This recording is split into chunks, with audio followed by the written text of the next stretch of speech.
Paz e graça, queridos, tudo bom? Pastor Wellington, Ministério Batista Casa de Deus. E hoje nós estamos com uma temática muito interessante para a palavra do dia.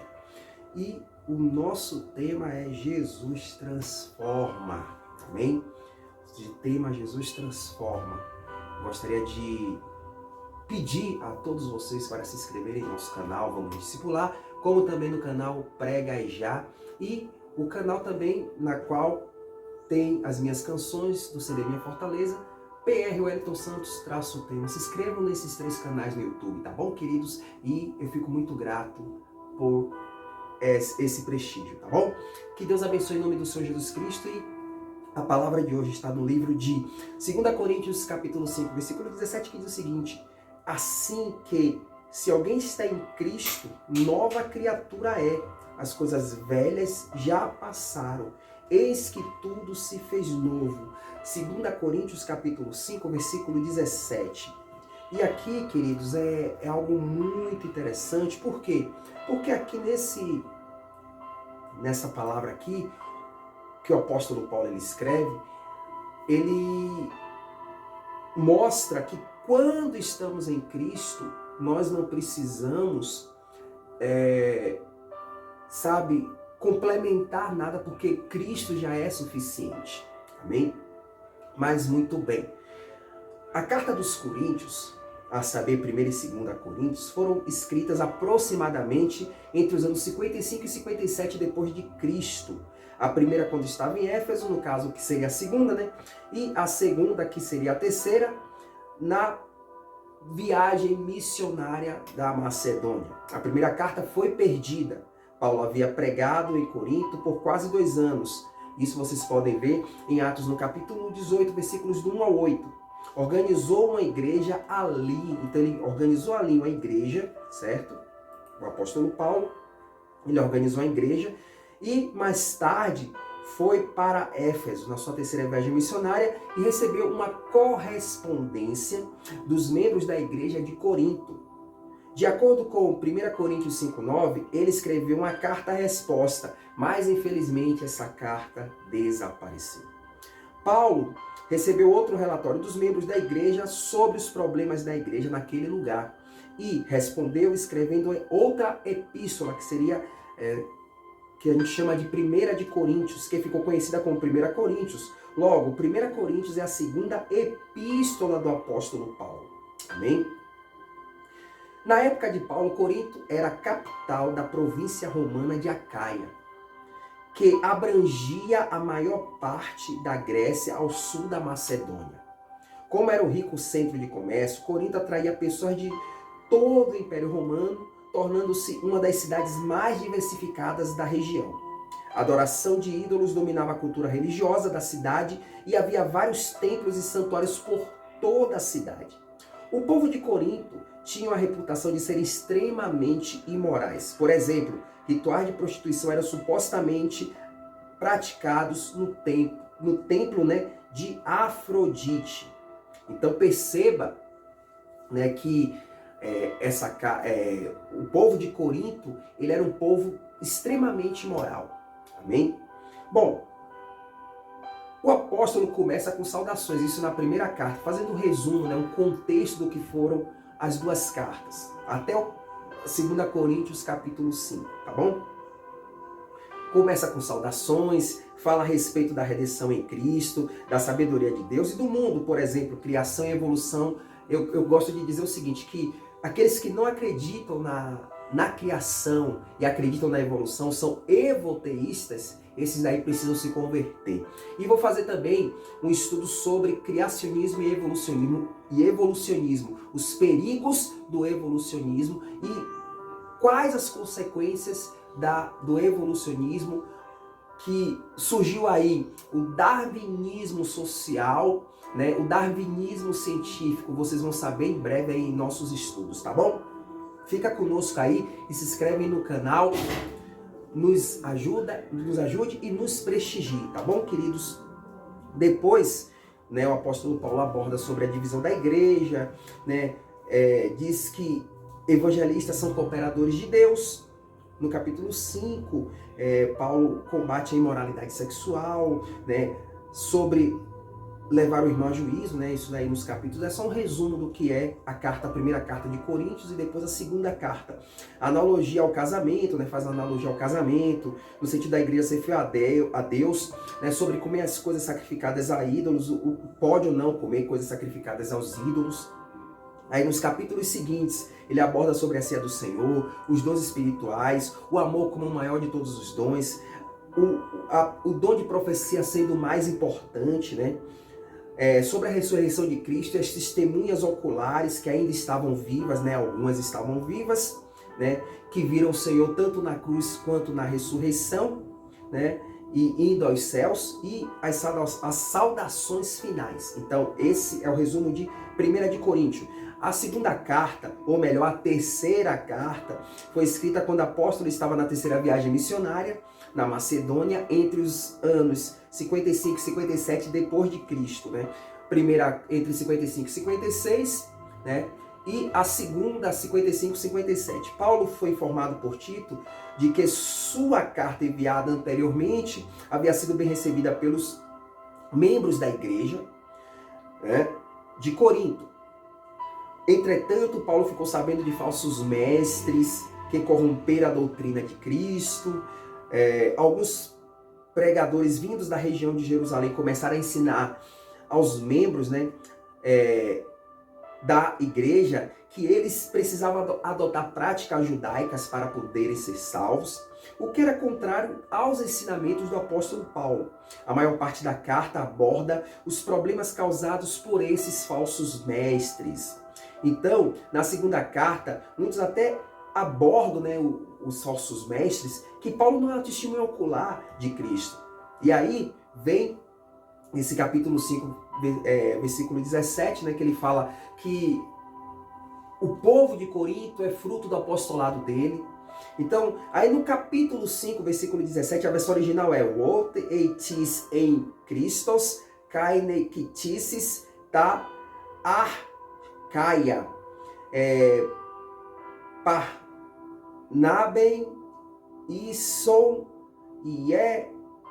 ievevov kainá, ieovev kainá. Ou seja, quem está em Cristo, nova criatura é, as coisas velhas se passaram, eis que tudo se fez novo. Quero destacar o termo aqui, que fala de novo aqui, é o kaine, what it is in Christos, kaine. Kitisis é criatura, né? Criatura, criação, aquele que foi criado por Deus. E o keine aqui, que é nova, é algo que foi recentemente, não é algo que foi recentemente construído, porque o termo recentemente construído ou novidade é neo. Ou seja, esse termo, né, significa que algo existe e tornou-se limpo. Exemplo, eu tinha um carro 2012, né, um exemplo, e comprei um carro 2023. O carro, para mim, é novo, para a vizinhança vai ser um novo carro. Porém, esse carro já foi usado porque estamos no ano de quê? 2024, 2023 já é um ano o carro. Então, ele é seminovo. Então, esse é o exemplo de kaine, ou seja, você se tornar limpo, algo que existe, que estava sujo e agora torna-se limpo. É isso que é o kaine kitisis. Então, o termo kainos, ou kaine, é uma pessoa que foi renovada pelo sangue de Jesus. As coisas velhas se passaram ou morreram. Tudo o seu passado foi apagado, está morto. Porque você agora é lavado e remido pelo sangue do Senhor Jesus Cristo. Tudo é novo. A palavra kainos era utilizada para designar uma nova qualidade. É algo que tem uma nova qualidade ou natureza diferente, nova natureza. Por quê? Algo que foi criado, eu falei, né, do kaine kitisis. Por quê? Ora, nós fomos criados por Deus. Nós somos descendentes de Adão e Eva. Eles foram Adão, né, o primeiro Adão, né, ele trouxe o pecado do mundo, então nós nascemos pecadores. E quando nós recebemos Jesus Cristo como Senhor e Salvador, então nós nos tornamos nova criaturas, ou seja, o kaine kitisis. Isso que significa o kaine kitisis? De acordo com Paulo, o oposto do homem novo é o homem velho. O homem é a humanidade na sua condição de pecador caído.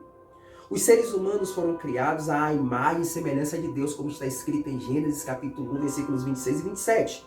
Mas o pecado de Adão e Eva foi passado para toda a humanidade.